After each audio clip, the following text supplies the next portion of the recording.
Dobar večer, cijenjeni gledatelji, i dobrodošli u Peticu. Kada u 2 od 5 liga petice dođe do promjene na vrhu, to znači da je bilo velikih iznenađenja ovoga vikenda. I doista, teško je reći koje je bilo veće.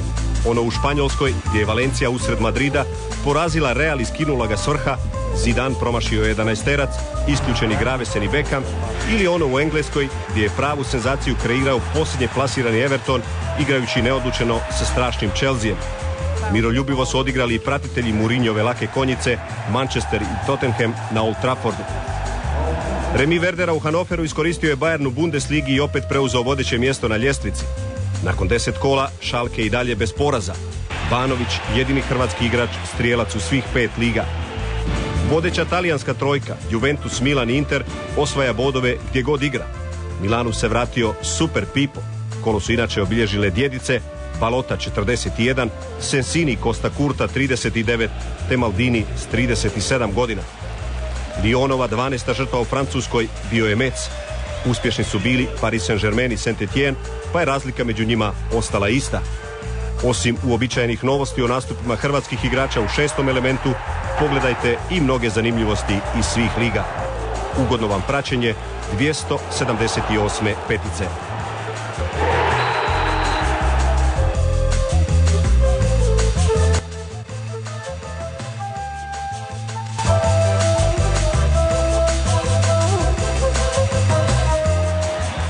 Tottenham na Old Traffordu nije slavio još od 1989. no ni domaćini sa ove sezone ne mogu dičiti formom na svom stadionu. Samo jedna pobjeda u 3 nastupa. Nema nekih većih iznenađenja u sastavima momčadi. Giggs je ozlijeđen baš kao i Roy Keane. U sredini su Scholes i Alan Smith, a Park već standardno počinje umjesto Cristiana Ronalda. Kod Tottenhama također nema promjena. Robbie Keane još nije spreman za 90 minuta i ostaje na klupi. Čak 25 korejskih novinara došlo je gledati Ji-sung Parka i mladog Yong-pyu Lia koji igra u Tottenhamu. Wayne Rooney krenuo je na svoj način s centra u 6. minuti. Michael Dawson samo malo ulazi u putanju i to je slobodni udarac. Izveo ga je Scholes, Van Nistelrooy je gađao glavom, a Paul Robinson morao je bolje reagirati. Mikael Silvestre na pravom je mjestu i posprema za 1-0 Uniteda. Samo nekoliko trenutaka kasnije vrlo lijepa akcija Alena Smitha. Fino je smirio loptu, dobro gađao ljevom, ali njegov nekadašnji suigrač iz Lica, Paul Robinson, ovaj put dobro brani. Uoči poluvremena otvaraju se gosti. Pokušao je Jermaine Defoe, no tešku loptu ipak kroti Van der Sar. U nastavku ponovo kreće United. Super akcija, Scholes, Rooney fenomenalno petom za Van Nistelrooya, a svake je pohvale vrijedno uklizavanje Dawsona u blok Nizozemcu. 72. minuta, slobodni udarac izvodi Jermaine Jenas. Van der Sar je kratak, 1-1. Još jednom iz slobodnog udarca prijete gosti, ovaj put Carrick. Nisam baš siguran da je ovo bila prava namjera, no svejedno greda se dobro zatresla. Posljednja prilika pripala je domaćinima. Ubačaj iz kuta Paula Scholesa, kao duh je sam Cristiano Ronaldo, ali ništa od toga. Ovaj promašaj neće donijeti puno dobra Ronaldu, koji i onako sve češće ostaje na klupi.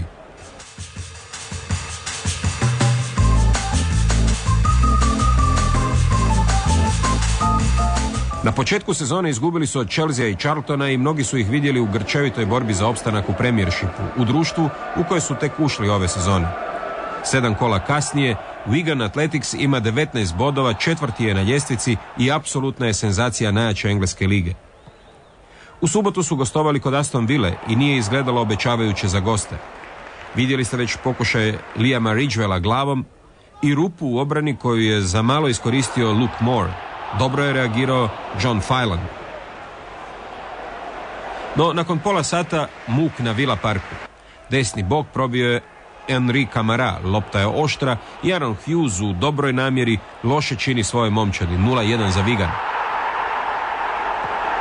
Još jednom pokušava Luke Moore za domaćina. Možda je bilo i boljih rješenja. Probao je i Eirik Bakke, puno je tu bilo dodira i skretanja lopte i sjajan je refleks Australca Johna Phelana, inače 35-godišnjaka. Stari Vuk Phelan ili čarobnjak iz Oza, kako ga zovu su igrači, Odlično brani i udarac Berrya početkom nastavka. Camara je imao priliku riješiti dvoboj, no nakon sjajnog prodora nije imao snage za realizaciju. 8 minuta prije kraja Wigan stavlja pečat na treću gostujuću pobjedu. Jimmy Bullard fino gura u kontri na lijevu stranu za Irca Alana Mahona. Udarac lijevom iz prve, Sorensen je kratak i gosti slave. Prekaljena škvadra Wigana, iskušana u brojnim teškim dvobojima kroz englesku prvu ligu, bit će tvrd orah i suparnicima u Premiershipu.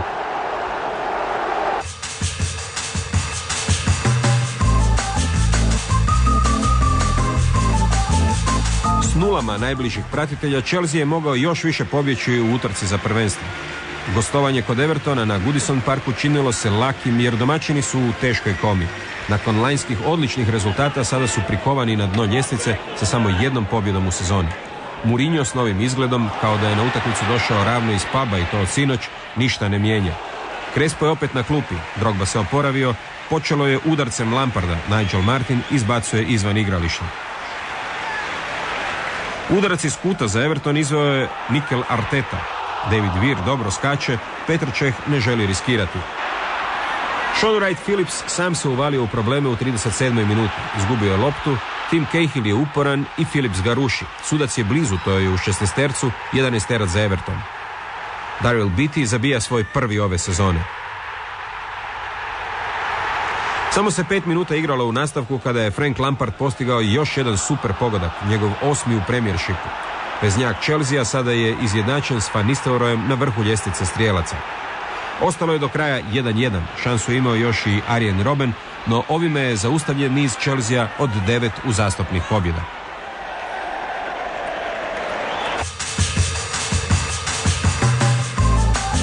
A sada vatromet sa St. James Parka. Newcastle i Sunderland odigrali su thriller utakmicu. 34. je minuta, udarac iz kuta Emre, Shola Ameobi glavom 1-0. Minutu kasnije Liam Lawrence gađa i pogađa za izjednačenje 1-1. 37. minuta, ubačaj Stevena Kara čini se izgubljenim, no stiže i vraća Nzogbia. Ponovo Nigerijac Ameobi, ponovo glavom 2-1 za Newcastle. Steven Elliott prvo je ime Sunderlanda, minuta je 41. Neobranjivo, fantastično za 2-2. 4 pogotka u 7 minuta. Odluka je pala u nastavku u 63. minuti. Turčin Emre sjajno je izveo slobodni udarac, njegov prvi zgoditak u Premiershipu, Newcastle Sunderland 3-2. I za kraj samo odlučujući trenuci dvoboja između Arsenala i Manchester Citya. Prvo nevjerojatan promašaj Piresa nakon solo akcije Henrya, a onda David James ruši Henrya u 61. minuti i to je 11-terac za topnike. Pires je siguran, ostalo je do kraja 1-0. Mreže su se tresle na svim stadionima. Prosjek pogodaka bio je 2,4, a najmanje efikasan bio je dvoboj Arsenala i Manchester Citya, samo jedan pogodak. Charlton i Wigan i u ovom su kolu bili uspješni na gostovanjima i upravo im je to donijelo i visoki plasman na ljestvici. Chelsea i dalje drži 9 bodova prednosti, s tim da Charlton, Wigan i Manchester United imaju po utakmicu manje. Arsenal se šulja prema vrhu, Newcastle bježi sa začelja, a europski prvaci Liverpool imaju samo 2 pobjede u 8 nastupa. Everton je osvojio tek 4. bod. Na njihovu sreću još 6 klubova grca. Borba za opstanak bit će vrlo zanimljiva.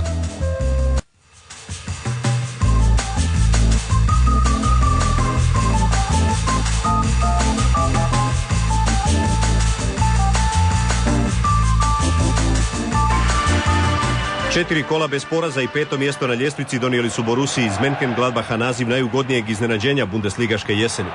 Stoga nije čudno da su tribine stadiona rasprodane čak i kada dolazi slabašni Kaiserslautern. Za njihovo dobro raspoloženje pobrinuli su se Neuvilli Strasser već u 11. minuti. Borussin kapetan prošloga je vikenda bio tragičar jer je u 90. zabio autogol i Stuttgartu donio bod, sada se eto iskupio na najljepši mogući način.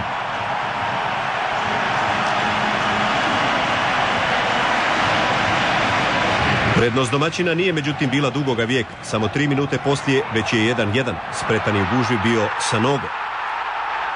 Kada se to pogleda iz drugog kuta, blizu nove tragične uloge bio je Strasser, čijem se povlačenju sa nogu othrvao i vješto zabijao. Ipak izjednačenje nije ostavilo većeg traga na igru domaćina. U tome im je svesrdno pomogla i Kaiserslauternova sredina, koje gotovo da nije bilo. Stoga na novi pogodak Borusije nije trebalo dugo čekati. U 32. El Fakiri uz pomoć Vencela ponovno podiže tribine na noge. Vrijedan doprinos tom pogodku dao je i Neuville. Već smo vidjeli kako su prekidi jako oružje crveni. U završnici prvoga dijela pleća su centimetri dijelili od novog izjednačenja. Približavanje predaha gostujuća obrana čini se shvatila je malo predoslovno i odlučila ga uzeti prije nego što je trebalo. U prvoj jedinoj minuti sudačke nadoknade kao na šetalištu između njih prošli su Neuville i Kluge i Borusiji donijeli velikih 3-1. Klugeov treći pogodak ove sezone, prava mala eksplozija igrača kojemu to inače nije najvažnija zadaća u momčadi. S dva nova svježa igrača Henk je u nastavku krenuo u nemoguću misiju izjednačenja. Kako se igra razvijala, možda bi ga i dostigao da ga sudac Gagelman i Sreća nisu napustili i oštetili. Pogledajte kako je Blank zaustavljen u 53. minuti. 3 minute poslije isti igrač odlično je postavljen nakon kornera, ali sada vratnica zaustavlja njegov udarac i čuva bijele. Vrhunac pehova koji su u subotu pratili Kaiserslautern je igranje rukom Jansena, koje je ostalo nevidljivo za Gagelmana. Frustrirani i tužni, 4 minute prije kraja gosti su primili i četvrti pogodak. Sve je sam napravio Neuville. Njegov četvrti, Borusin 15. pogodak ove jeseni za 18. bod i skok među 5 najuspješnijih sastava Bundeslige.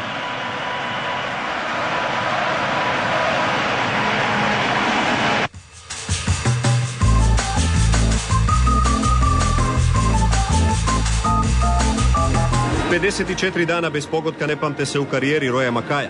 Dolazak Duisburga u Allianz Arenu stoga su mnogi vidjeli kao spas i priliku za prekid tog neobičnog posta. Čak je i momčad čini se dobila zadaću da ga bombardira pravim ubačajima poput ovoga Deislera. Ali Roy u prvoj prigodi promašao i loptu, a ne mrežu. Nešto kasnije situacija za pogodak znatno je teža. Nizozemac je sada silovit, ali Greda kao da kaže ne, još nije vrijeme za tebe Roy. Bayern se stoga morao okrenuti traženju novih rješenja. Sve je započeo za Roberto, a Santa Cruz idealno pogodio glavu Balaka za početnih 1-0 u 27. minuti. Četvrti pogodak Bayernovog srednjaka koji se izgleda vraća u pravu veliku formu nakon lakše ozljede. Gosti su stigli s idejom da prime što manje pogodaka. Stoga je razumljivo da su čak osmorica na 20 metara od vratara Koha. Ali čudno je kako su tako zbijeni ipak dopustili toliko dodavanja Bavaraca i na kraju egzekuciju za Roberta Peto. Brazilska imaginacija radi i čini se kada nema rješenja.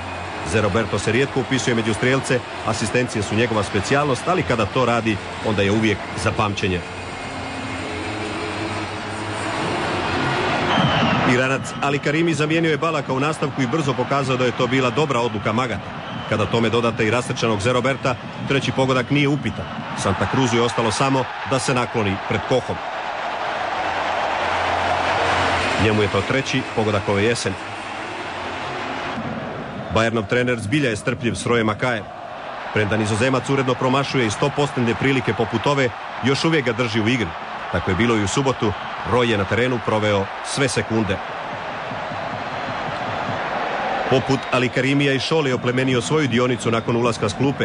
U prvoj minuti sudačke nadoknade sjajno je poslužio Pizara koji postavlja konačnih 4-0. Bayern u Bundesligi još nije primio pogodak u Allianz Areni, a svojim je suparnicima podario 13.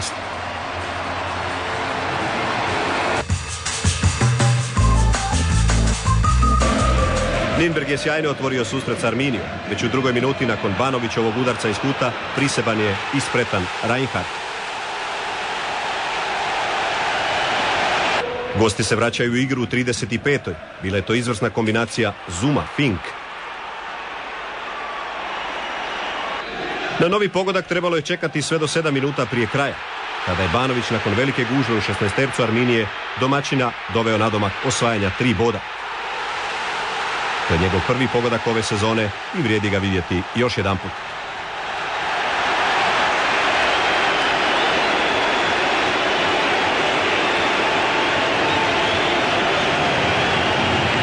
Ali 5 minuta poslije Zuma je opet osjetio suigrača na udarcu i sve vratio na početak. strijelac Leon.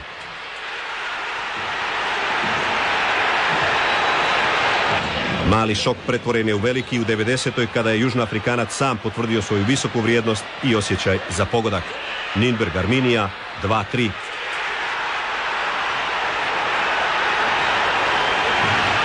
Ipak bila je to slaba golijada u usporedbi s onom u Frankfurtu. I tamo je prvi pogodak pao u 2. minuti. Nezadrživ je bio Amanatidis. Gosti popravljaju raspoloženje i dojam zahvaljujući štrajtu u 5. minuti.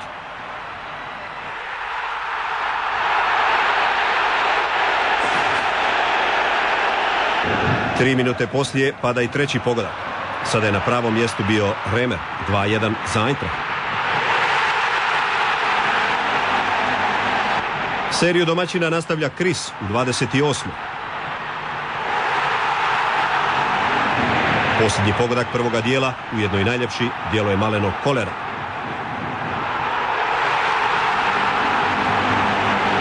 U nastavku Podolski iz bijele točke vraća malu neizvjesnost u taj susret u 54. 4-2 bilo je sve do 78. i nove velike prigode domaćina koju nije propustio realizirati Majer. Silovitom kontrom šesti pogodak Eintrachtu donosi Čadu Ri. Domaćin je inače u prvih 9 kola postigao samo 4 pogotka, a Kelnu je evo utrpao 6. Konačni rezultat postavlja Alpaj u 90. Eintracht Keln 6-3, 9 pogodaka, 9 različitih strijelaca. Nakon 2 uzastopna poraza Hertha je konačno našla žrtvu. Mainz je u zaostatak gurnuo Marcelinho već u 6. minuti. Pola sata kasnije, nakon 5. Pantelića, Brazilac je nezadrživ i Hertha prije predaha ima čistih 2-0. Sredinom drugoga dijela Pantelić se po treći put upisuje među Hertine strijelce ove jeseni.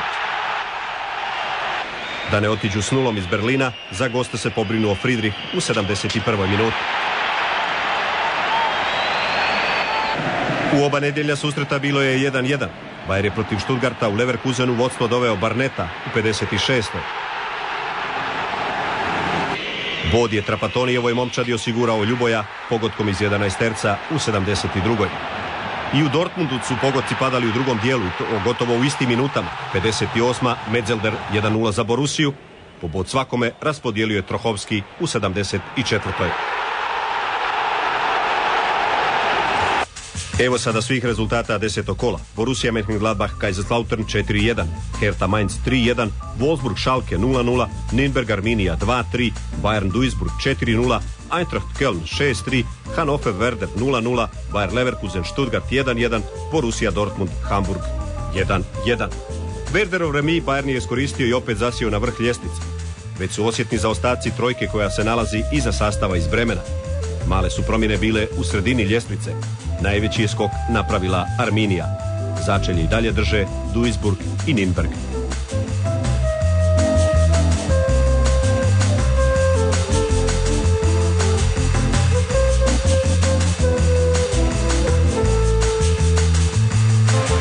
Lyon trenutačno slovi za jednu od 5 najboljih europskih momčadi. Kako igraju ne bi trebalo čuditi ako ih ove sezone vidimo u samoj završnici Lige prvaka.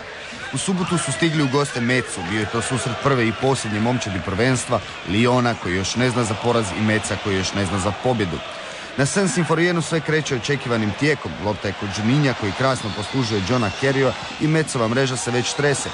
No ništa od pogotka, ostaje 0-0, označeno je zaleđe, ljutio se Kerryu, a ponovljena snimka otkriće nam s pravom. Norvežanin nije bio u zaleđu, loša procjena linijskog suca.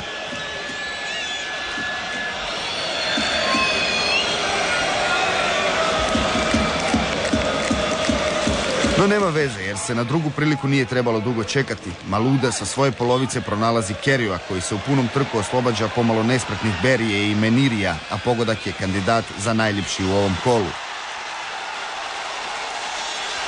Evo još jednom Maludinog proigravanja, Kerryovog bijega i driblinga i zaista krasne završnice. 0-1 u 23. minuti. Igra se stalno na gostujućoj polovici, a glavni kreator svih Lyonovih akcija je Florent Malouda. Momak zaista igra u životnoj formi. Trči, radi, dribla, nemoguće mu je oduzeti loptu, a proigravanja su mu majstorska. Ovdje je uposlio Bertoa, čiji centaršut je previsok za Kerrya, ali ne i za Juninha. Evo jednog njegovog pogotka koji nije iz slobodnog udarca.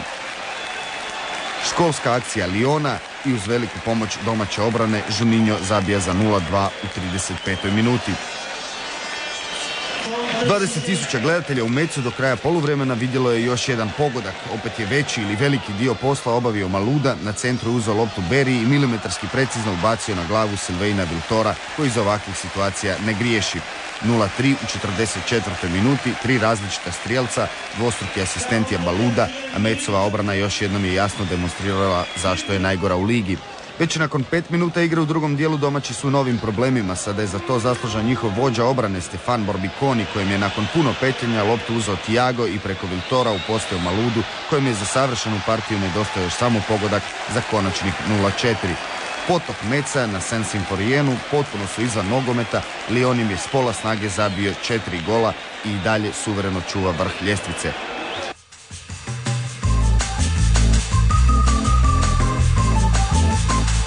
Monakova kriza ponovno se produbljuje. Nakon odlaska Deschampa privremeni trener Jean Petit dobro je krenuo, a sadašnji Francesco Guidolin prošli tjedan pamtiće po zlu. U četvrtak su u kupu UEFA izgubili od norveškog Vikinga, a u nedjelju su stigli na Stade Bonal u gostu 18. Sochaux. Bili su bez udarnih igala Ernesta Chevantona i Mohameda Kalona. No veći je problem slaba obrana, iako već dugo igra zajedno. Nakon samo 9 minuta izigrali su ih Brunel i Ilan, koji je istrijelac za 1-0. Brazilcu je to 4. pogodak za Sochaux ove sezone, odlično proigravanje Brunela, loše namješteno zaleđe Monaka i neumoljiva završnica Ilana. Gosti ipak brzo uzvraćaju. Akcija Malude i Maicona, koji su strelovito prokujali desnim bokom, efektno je pokušao završiti David Guillotti, no Todi Richer je bio spreman i na ovakve podvale. I nakon toga Monako prijeti. Sada je Richerovu budnost provjerio Kamel Meriem. Uz malu nesigurnost Sochaux vratar ipak brani. Na napad nije zaboravio ni Sochaux, iako im je u ovoj akciji iz obrane došao pomoći Giran Ndou, silovit pogodak u vratnicu. No domaći su do kraja poluvremena uspjeli povećati vodstvo. Slobodan udarac izveo Brunel, a neometan loptu iza Varmuza sprema Beli Mumuni Dagano. Dagano je napadač iz Burkine Faso, doveden ove sezone iz Gigampa i ovo mu je prvi gol u dresu Sochauxa. Opet je asistent Brunel, opet je loše postavljena Monakova obrana i domaći od 40. vode 2-0. U drugom dijelu kod Monaka je umjesto Maulide u igri Adebayor i već nakon 10 minuta igre našao se u sjajnoj prilici. Mora mu se priznati da je sve odlično napravio, no Richer je jučer bio fantastičan. Imao je i Sochaux u drugom dijelu jednu sjajnu priliku, ubačaj Calvea, skok Ilana i dobra reakcija Varmuza na drugoj strani, kojemu je ovdje do duše pomogla i Greda. Bravo za akciju Sochauxa. Monako je svim silama pokušavao, no Richer je bio nesavladiva prepreka. Pokušao je Jaroslav Plašin. Monako je shvatio da za svladavanje Richera potrebno nešto posebno. Za to su se pobrinuli asistent Guillotti i strijelac Sisenado Maicon. Krasan pogodak, ovoga puta Richer je to mogao samo promatrati. Bilo je to 1-2, no ipak prekasno jer je pogodak Maicona stigao u 90. minuti. 5. poraz Monaka i 3. pobjeda Sochauxa za izlazak iz opasne zone.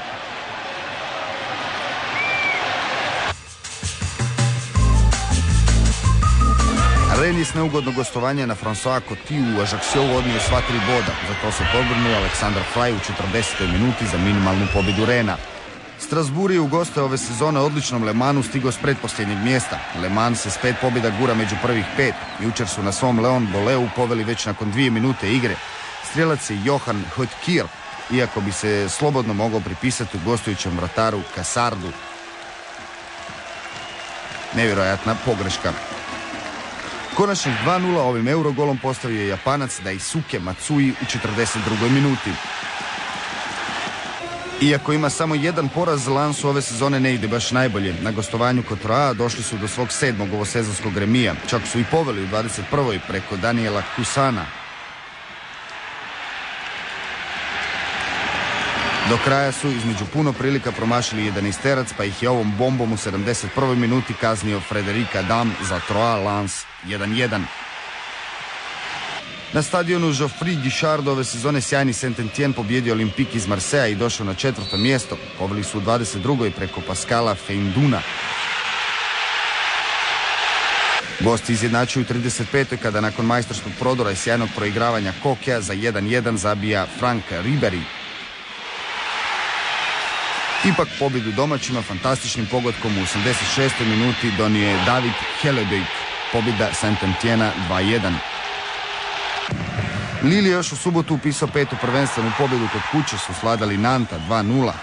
Vodstvo ih je u 23. minuti doveo Jean Macoun. Mirnu završnicu i nova 3 boda Lille je još jednim majstorskim pogodkom osigurao Mat Musilu u 89. minuti. Minimalne pobjede od 1-0 u 12. kolu izborili su Nice i Paris Saint-Germain. Ovo je pogodak Marame Vairue za pobjedu Nice protiv Auxerra. Strijelac jedinog pogotka na parku Prinčeva bio je Bonaventura Kalou u 54. minuti. PSG Nancy 1-0, Pariz i dalje drugi. Posljednja 2 gola stižu nam s gradskog stadiona u Toulouse, gdje su istoimeni domaćini Bordeaux odigrali 1-1. Poveli su domaći u 42. minuti preko Daniela Moreire. A bod Bordeaux u 67. minuti priskrbio je Juan Pablo Francia pogodkom iz slobodnog udarca.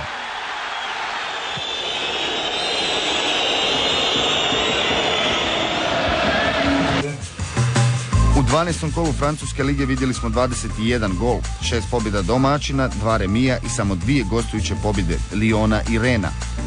Lyon i dalje ima 7 bodova prednosti pred PSG-om.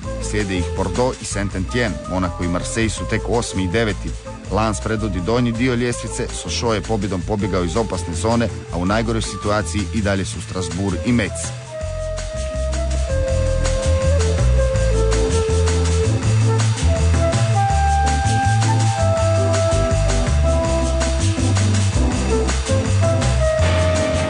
Super Pipo se vratio. Dobro nam došao. Praktično ga nije bilo 2 godine od rujna 2003. kad ga je polomio današnji vratar Milana Kalat.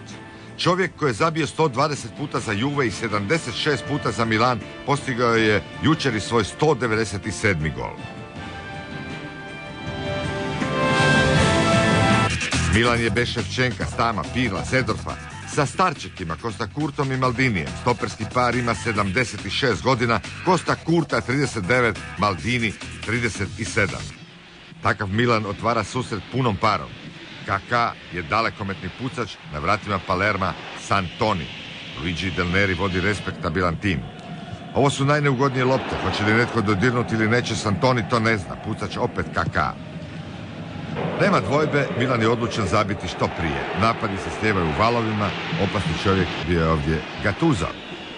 Ne voli ih lopta. Prvi opasni napad Palerma i 0-1 je. Grosso je vukao i nabacio, Makinva glavom i Andrea Caracciolo je strilac. 4. pogodak sezone, sve se to prebrzo zbivalo za Serginja i Maldinija. Nije tako strašno, tek je 28. Milan postaje još žešći. Gilardino dokazuje da može igrati uz Inzagija, čak su i funkcionirali kao tandem. Inzaghi mu je stražnicom dodao. Pozor, rijetka pojava. Ne propustite euro pogodak Gennara Gattusa.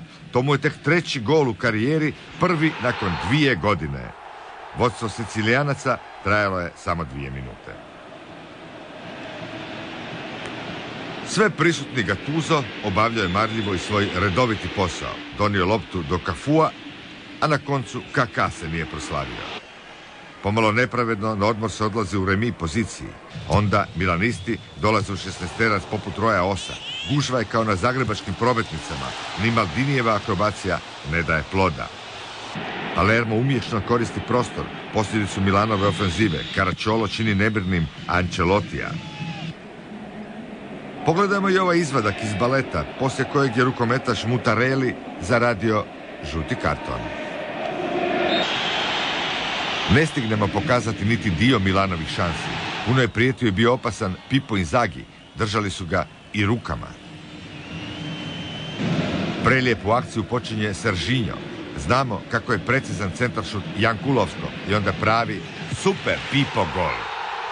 Krasan je let i gol, ali još je dojmljivije njegovo silno veselje, želio zagrliti baš svakog. Volio je cijeli svijet. Ušli su i Sedorf i Vieri, igrali dobro, ali začaranost mreže za Vierija se nastavlja. Čak je i odlično pucao. Jedna jako teška pobjeda protiv vrlo dobrog Palerma drži Milan na 2. mjestu uoči velikog vikend derbija s Juventusom na San Siru.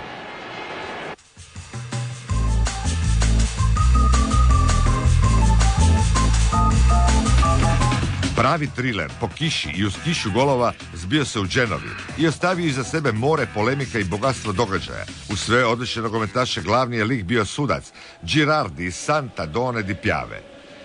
Siena s Tudorom u veznom redu došla se nadigravati. Sampdoria ni ne zna drugo nego napadati. I to čini dobro. Bonazzoli se izvlači na bok, puca Flaki, a zapamtite ime Antonio Mirante, 22 godine, vratar Siene, kažu nasljednik Buffona. Pripremite se za obranu utakmice. Svašta je prethodilo, dodavanja i odbijanci. Strahovito je pucao na koncu Aimo Diana, a Antonio Mirante ima čudesan refleks. Tu počinje priča o Oskaru Girardiju, 35-godišnjem neiskusnom sucu. Prva velika pogreška u 38. minuti. Analize otkrivaju da je start Portanove nad Bonazzolijem bio izvan 16-terca. 11-terac broj 1. Flaki je pucao svom silinom po sredini gola. Njegov je to treći pogodak sezone i 1-0 je rezultat prvog dijela. Drugi dio pobjedio je prvi čak sa 5-1. Slijedi priča tko će kome nego svoj svome. Vergasola, bivši igrač Sampdorije za bivšeg igrača Sampdorije Chiesu i od vratnice lopta kod Tomasa Locatellije. 4. gol sezone za izjednačenje u 47. Domaći svog pucačkog aduta imaju u Sergiu Volpiju. Imaju i sreće, jer je lopta na putu ka Miranteu okrznula nekog njihovog u živom zidu. Sampdoria drugi put u prednosti. No Siena se ne miri s gubitničkim položajem. Opet kombinacije slažu Vergasola i Chiesa i opet je kod završnog udarca Tomas Locatelli. Ovaj put vratnica je protiv njega. Gospodin Girardi drugi put. Dvoboj je bio Albanca Bogdanija iz Siene i Simona Pavonea i to se svakako može suditi. Italijani su to svrstali u sferu dvojbenih odluka bez optužbi. Chiesa, ex Sampdoria, za Sienu, za 2-2. S druge strane, Flaki i Bonazzoli slažu neugodnosti za Mirantea. To je i natjecanje Chiese i Bonazzolija, oba po 7 pogodaka do sada. Opet počinje od Chiese. Izuzetan je udarac Bogdanija, a na vratima Sampdorije je dobri stari Antonioli. Slijedi najljepša akcija i uvjerljivo najljepši pogodak utakmice. Sve ide kao po koncu. Počeo je Dareza, većinu posla obavio Jonathan Bacchini, a efektan u završnici Vergasola. Gol, zadiviti se i podsjećanje da je Siena pobjedila i Romu sa 3-2, isto u gostima. I ponovilo bi se to da u 95. gospodin Girardi nije poklonio još jedan 11-terac Sampdoriji. Gotovo da Falsini nije dodirnuo Castalinija, ali ipak eto i trećeg kaznenog udarca na utakmici. Odgovornost je preuzeo Volpi. I to je konačnih 3-3. Veliko zadovoljstvo za gledatelje, ali ne bi se reklo da je sportska pravda zadovoljena.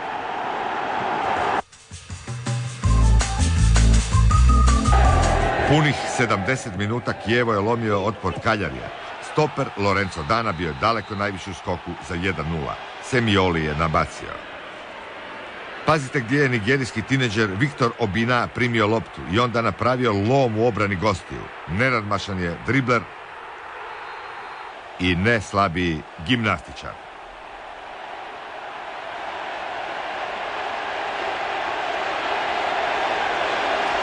Kombinacija Esposito-Suazo donijela je samo utješni gol. Chievo, Cagliari 2-1. Livornove probleme s Reginom tek minutu prije kraja riješio je Cristiano Lucarelli. Od 8 pogodaka Livorna točno je polovicu zabio Lucarelli. U Firenci bila je to večer Luke Tonija, prvog strijelca talijanske lige. Samo su mu 2 minute trebale za prvi gol. Centaršut Jorgensena lakoćom je proveo u mrežu Bučija. Drugi je pogodak posljedica neshvatljive, neobjašnjive pogreške super iskusnog Portugalca Fernanda Couta. Pogreška kola, je što je preostalo obavio opet Luka Tonija. Za pamćenje je pogodak povratnika u Italiju Stefana Fiorea. U 36. već je 3-0. Može ovaj gol još jedan put. Da bi učvrstio svoje vodstvo na listi strijelaca, Luka Toni je zabio i svoj treći pogodak. Ukupno na prvom mjestu sa 9 zgoditaka. Gotovo nikakva utjeha Parmi nije bio pogodak Grele u 67. Parmi se loše piše ove sezone. Fiorentina 4, Parma 1. Bjelanović je za Ascoli protiv Messine ušao u 55. Domaći su poveli iz 11-terca. Domici je srušio Srbina Ivicu Ilijeva. Sudac je Banti iz Livorna. Zampanja za 1-0 na golu Ascolija Kopova. Igrala se 95. Ascoli je bio s 10 igrača i ipak spasio bod. Slavije domaćih pokvario je Komoto. Messina Ascoli 1-1. U 125. velikom rimskom derbiju Roma je došla do prednosti poslije kombinacije Tadeija i Totija. To je tek drugi pogodak sezone kapetana Rome. Lazio je zaslužio izjednačenje. Dogodilo se to u 57. Brazilac Cesar je centrirao, Tommaso Rocchi za 1-1 i svoj četvrti ovosezonski gol. U Udinama u 29. Adriano je ozlijedio rame. To je bio ključni trenutak jer je umjesto njega ušao Cruz. Samo 6 minuta kasnije, poslije kombinacije s Veronom, postigao je jedini pogodak utakmice. Poslije punih 7 godina pobjeda Intera u Udinama. Udineze Inter 0-1. U 8. kolu 3 pobjede gostiju, 29 pogodaka, gotovo 3 po utakmici. Vrlo dobro. Kijevo Cagliari 2-1, Fiorentina Parma 4-1, Lecce 0, Juventus 3, Livorno Regina 1-0, podjela bodova Messina Ascoli 1-1, Milan Palermo 2-1, Sampdoria Siena 3-3, Treviso 1, Empoli 2, Udinese 0, Inter 1 i Roma Lazio 1-1. Trojka na čelu polako se odvaja, Juventus 24, to je maksimum, više se nije moglo ni osvojiti. Milan 19, Inter 18, još je tu visoko Fiorentina sa 16 bodova. Trojka sa 14 je Kijevo, Lazio i Livorno. Dobro stoji Sampdoria na 8. mjestu 13, koliko ima i Empoli. Palermo i Udinese 12, Siena 11. Ascoli 10 bodova, Roma na samo 9, a onda začelje. Regina 6, Parma 5, Messina i Lecce po 4, Cagliari 3 i Treviso samo 2 boda.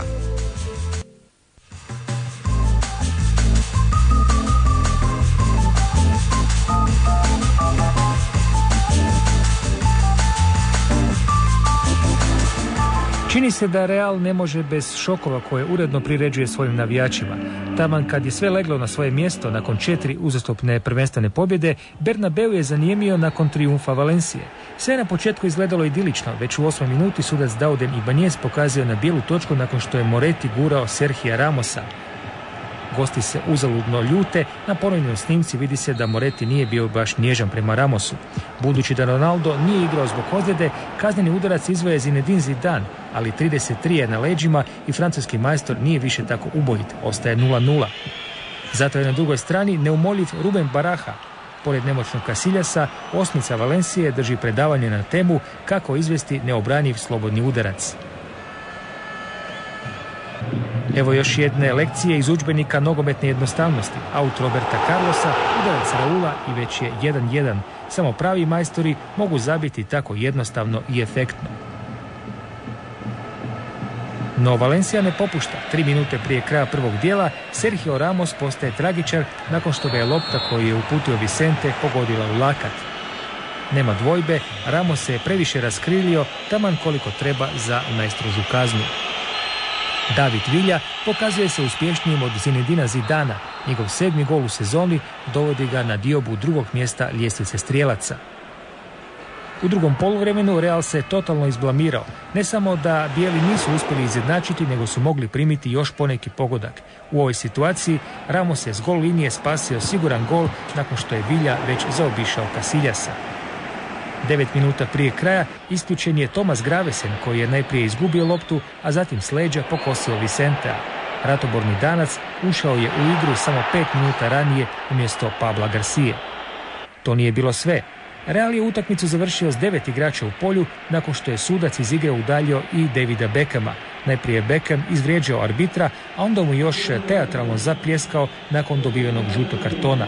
Beckhamu je ovo već drugo isključenje u 2 tjedna jer je prije vremena iz igre morao i na utakmici Engleska-Austrija 8. listopada.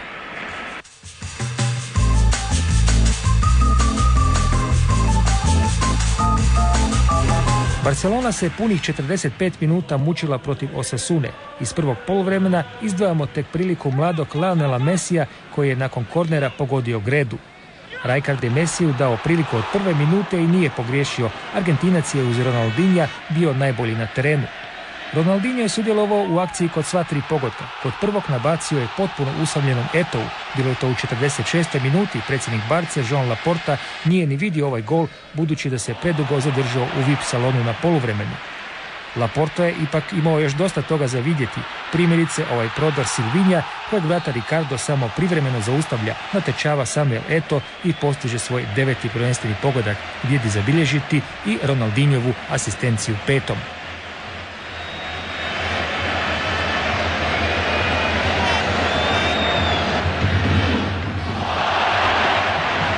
Za razliku od Atene, gdje je bio neraspoložen, Ronaldinho ove subote nitko nije mogao stati na kraj. Ni petorica igrača Osasune nisu ga spriječila u ovoj akciji, šteta što nije bio pogodak. 2 minute prije kraja stigla je i konačna potvrda domaće pobjede. Spretni Ludovic Giuly prikrao se i poslao loptu u mrežu za konačnih 3:0. Katalonsko slavlje pomutile su ozljede 2 važna igrača. Belletti i Deco morali su još u prvom poluvremenu napustiti igru. Prve procjene govore da Deco neće igrati najmanje 3 tjedna, a Belletti čak 6 tjedana.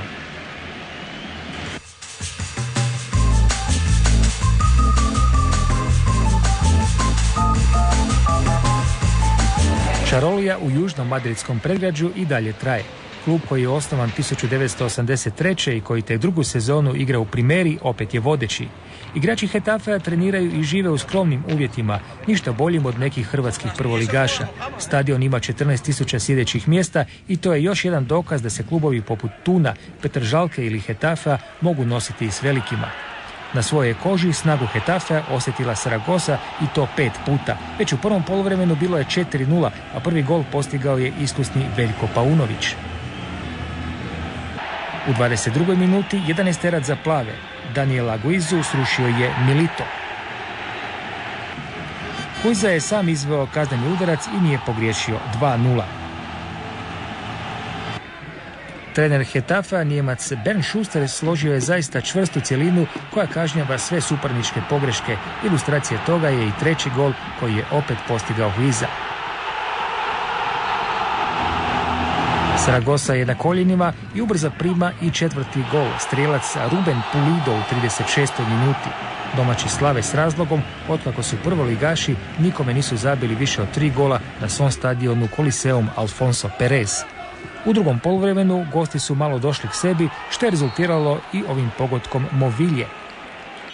U 58. minuti Vrak je odnio šalu, slobodan udarac Ponzija u vlastitu mrežu skreće Pulido. Može li se dogoditi veliki preokret na Koliseumu? Za mirniji život Getafea pobrinuo se 5 minuta prije kraja Pablo Redondo. Super pogodak za rekordnu pobjedu i prvo mjesto na ljestvici.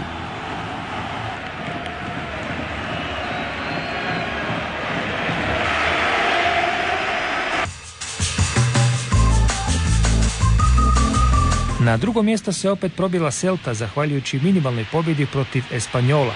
Do 3 boda su nebeskoplavi došli izuzetno teško pogodkom Davida Silve 7 minuta prije kraja. Minimalno je u gostima slavio i madridski Atletico. Jedan, ali vrijedan zgoditak postigao je Maxi Rodriguez u sudačkoj nadoknadi prvog dijela. Zahvaljujući pobjedi, Atletico je napredovao za 4 mjesta na ljestvici. Ni sunce koje udara u oči, ni pola igrališta u sjeni nisu spriječili Malagu u nadahnutoj izvedbi protiv Betisa. Gosti iz Sevilje odnijeli su 5 golova u mreži, prvi im je spremio Salva. Točno nakon pola sata igre, isti čovjek povisuje na 2:0. S 4 pogotka Salva Balesta, najefikasniji igrač Malage. Ukupno u karijeri u dresovima Racinga, Atletika i Valencije postigao je već 75 pogodaka. Evo još jednog dokaza da je Malaga jaka u prekidima. 3:0 Fernando Sanz, 51. minuta. Završnica je rezervirana za Pabla Kounaga, koji postiže još 2 pogotka. Prvi nakon tragikomičnog sudara dvojice obrambenih igrača zelenih. Možda i ovdje leži razlog zašto je Betis u posljednje 2 utakmice primio čak 9 golova. Kounago postavlja konačnih 5:0 15 minuta prije kraja. To je najveća prvoligaška pobjeda Malage na domaćem terenu. I za kraj ovog pregleda pogledajte kako se Real Sociedad obračunao s Deportivom. Oba su gola pala u drugom poluvremenu i oba glavom. 1-0 Darko Kovačević 50. minuta. 2-0 Igor Žauregi nakon kornera Nihata. Nakon 2 uzastopne pobjede klub iz San Sebastiana popeo se na 7. mjesto. Valencia i madridski Atletico pokvarili su sjajan učinak domaćina koji su u 10 utakmica ostvarili 8 pobjeda. Posebno se ističu petice Malage i Getafea, nije loša ni trojka Villarreala protiv Majorke. Sevilla i Real Sociedad ostvarili su 2-0, a jedan gol bio je dovoljan za pobjede Celte i Cadiza. Na ljestvici je madridski Real pao s 1. na 3. mjesto, pretegli su ga Getafe i Celta. Valencia je skočila na 4. poziciju, Barcelona na 6. Velika je gužva na vrhu, 1. i 7. dijele samo 4 boda. U donjem dijelu najviše su napredovali Malaga i madridski Atletico. Sudionik Lige prvaka Betis tek je 14. a 3 mjesta na dnu zauzimaju Alaves